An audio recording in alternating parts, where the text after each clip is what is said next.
Galera, abdominais, é o teu forte? É o meu forte, é o teu forte, a galera sabe que é o teu forte. Quem acompanha o Treino em Foco sabe que tu é forte nos abdominais. Mas o Ricardo Moura, meu xará no Mourém. Isso aí. Nós tivemos uma publicação com a Brenda, diretamente de BH, nos acompanhou, visitou o Treino em Foco, aproveitamos a Brenda, fizemos algumas gravações com ela e publicamos recentemente esses vídeos, né? Um sobre, inclusive, abdominais, discutindo o posicionamento dos pés e tal. Galera que não viu esse vídeo, vale a pena dar uma olhada, porque nós discutimos. Tu foi o prof. Exatamente. Tu foi o profissional que conduziu ali, né? Conduziu o aspecto ali.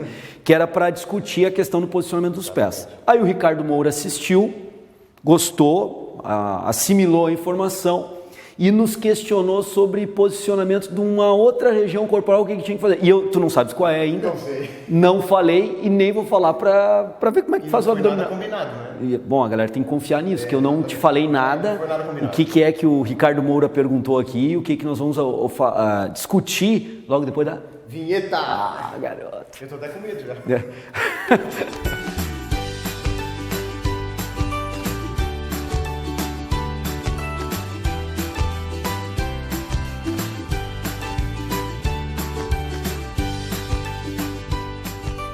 Galera, vai lá, Caio, entra aí. O Caio não sabe nem o que é o aspecto que o Ricardo Moura nos perguntou, não falei para ele, para justamente não influenciar nesse começo do abdominal aqui, tá? Então, mão no tórax aqui, ó, antebraço em X na frente do tórax, abdominais, cara, toca lá, normal, isso, beleza. Observem o abdominal do Caio, tá, galera? Tem um detalhe aí que depois nós vamos comentar. Já está tremendo, vocês já estão percebendo que já está apanhando para fazer. Ok, Caio, está beleza, está tranquilo. Agora tu vai botar a mão aqui, ó, entrelaça os dedos, né? E a mão atrás da nuca. Isso, abdominal de novo, normal.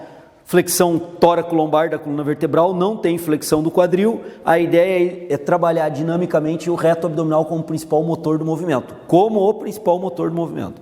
Ok, Caio, beleza. Agora vamos ver para matar de vez, acabar com esse teu abdômen aí. Entrelaça os dedos ainda, estende o cotovelo e joga o braço atrás um pouco das orelhas aí.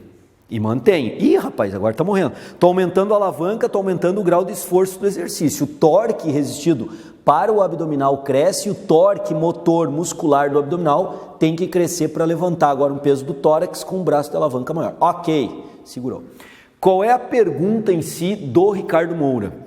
A discussão no vídeo anterior foi o posicionamento dos pés, mais próximos ou mais afastados, e a pergunta do Ricardo Moura é com relação à cabeça, com relação ao posicionamento da cabeça e o posicionamento do corpo e também o alinhamento com a cabeça. Bom, um detalhe importante, consegue subir um pouquinho, não precisa botar a mão na nuca, pode botar até do lado aqui, se ficar mais fácil para ti.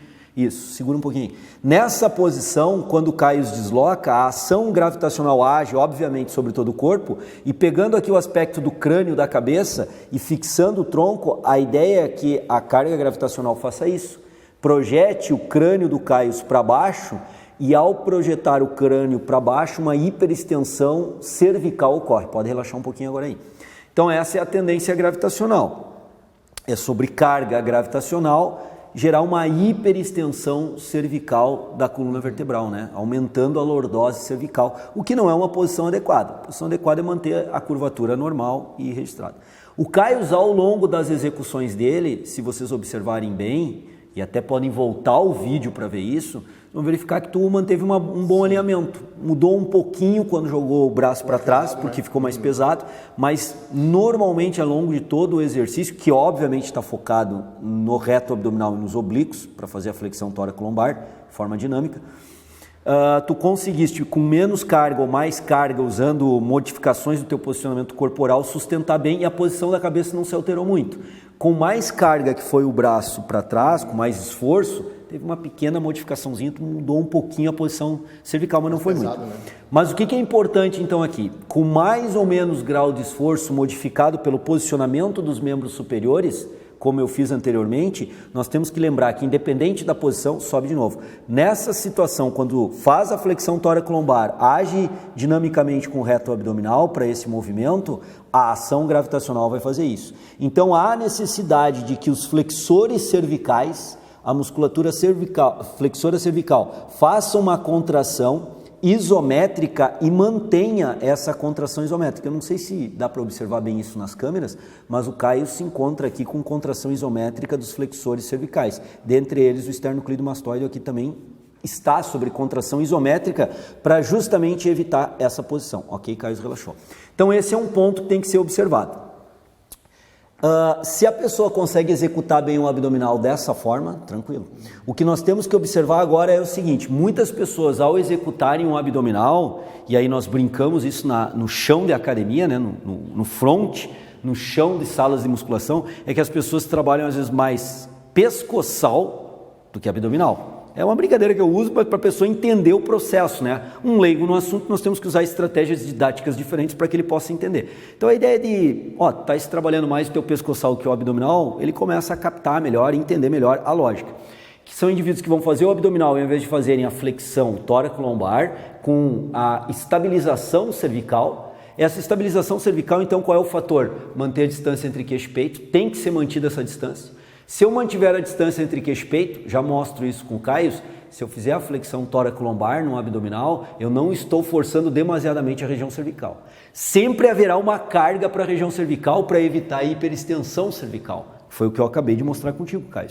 Então sempre vai ter uma carga isométrica para a musculatura flexora cervical. Agora, se eu entrar no abdominal e começar a fazer esse movimento, vejam bem a diferença.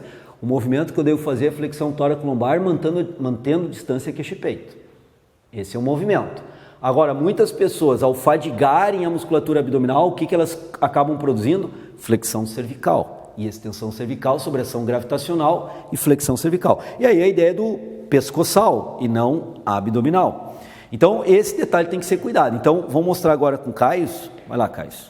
Pode fazer. Essa distância queixo-peito tem que ser mantida. Isso, coloca a mão aí que fica mais fácil, né? Sempre. E aí eu tenho que perceber se a consciência corporal do praticante, ele consegue controlar bem isso. Essa distância queixo-peito ser mantida, fazendo a flexão tóraco-lombar. Ok, relaxa um pouco. Caso ele não consiga, uma das estratégias didáticas que nós temos para fazer, e aí vai a dica para o Ricardo Moura, né, que nos acompanhou e fez a pergunta, é que use o entrelaçamento dos dedos. Pode fazer aí. Faz uma flexão metacarpo-falangiana, que é isso aqui, ó, flexão metacarpo-falangiana, interfalangiana. Interfalangiana mantém normal, faz a flexão metacarpo-falangiana dos dois lados e joga agora os teus dedos embaixo do queixo e projeta aqui os teus ombros, ó. Deixa junto ao corpo. Isso, um pouquinho mais para baixo. Isso, pode fazer o abdominal agora. Nessa situação, por mais que a pessoa queira fazer o pescoçal, ela não vai ter condição de fazer, porque o posicionamento dos membros superiores e particularmente, principalmente, o posicionamento das mãos impede o movimento cervical, impede o movimento de pescoçal. Há uma contração isométrica estabilizadora dos flexores cervicais, segura em cima aqui, Caio, para mais uma vez evitar esse movimento aqui, ó. Esse movimento continua tendendo a acontecer, então a musculatura flexora cervical tem que manter isometria, mas impede o movimento de flexão cervical, o posicionamento das mãos. Pode executar mais 3 flexões aí, para ilustrar bem para a galera. Então essa é uma situação, ok, tá beleza. Essa é uma situação para correção de alguém que esteja fazendo um pescoçal e a consciência corporal por si só, ele não consegue dominar ainda o movimento. É bem fácil, uma estratégia bem simples.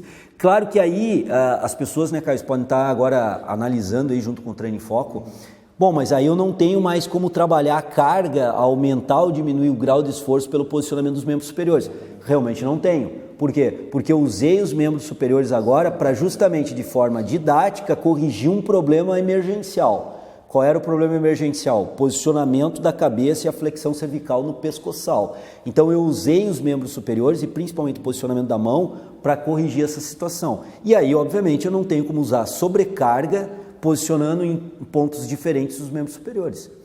Mas é uma alternativa. Obviamente, depois que a pessoa domine esse contexto de execução técnica, eu posso retirar a mão daí, retiro a mão daí e começo a usar o posicionamento dos membros superiores em outros pontos, como nós usamos no começo do vídeo, para aumentar ou diminuir a sobrecarga, né? Claro que para aumentar a sobrecarga também posso usar pesos aqui, né, halteres, para aumentar também essa sobrecarga. Como é que foi para ti aí? Pesado, né? É. Tu falou no começo do vídeo que tu era bom no abdominal, né? Acho que a galera já captou bem a ideia que nem tão bom assim. Nem tão bom assim. Valeu, galera. Deu pra pegar a ideia então? Valeu. Um abraço.